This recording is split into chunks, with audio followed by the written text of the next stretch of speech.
Entre salariat et entrepreneuriat, où se trouve l'avenir des jeunes? Thématique abordée ce 11 novembre à l'ouverture du Salon de l'innovation, de la technologie et de l'entrepreneuriat au Congo. Pour contrer la difficulté d'intégrer la fonction publique et baisser le taux de chômage qui est à plus de 20% au Congo, les panélistes représentant différentes structures de formation et d'accompagnement des entrepreneurs ont conseillé les jeunes à se lancer dans les initiatives entrepreneuriales. Nous sommes prioritairement sur la formation. Voilà pourquoi on prend la formation.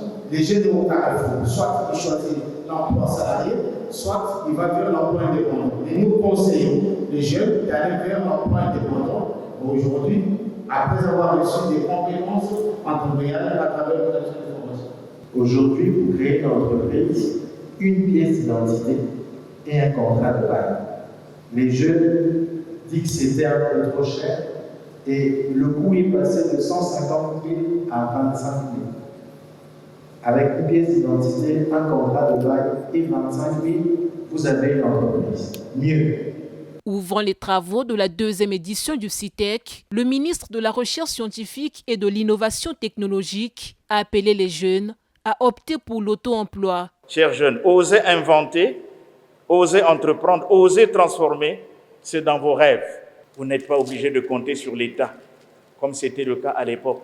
Maintenant, les contraintes de l'emploi à travers le monde, les contraintes de l'emploi dans notre pays, nous convainquent les uns et les autres qu'il faut se donner des trajectoires individuelles. Organisé par la Fondation Bantu Hub de Vérone Mankou, le Salon de l'innovation, de la technologie et de l'entrepreneuriat au Congo met cette année l'accent sur la valorisation du potentiel des jeunes. 50% des entreprises créées au Congo étaient des jeunes, mais il se trouve que la majorité de ces entreprises créées par ces jeunes finissent par disparaître au bout de 3, 4, 5 ans. Les chiffres le prouvent.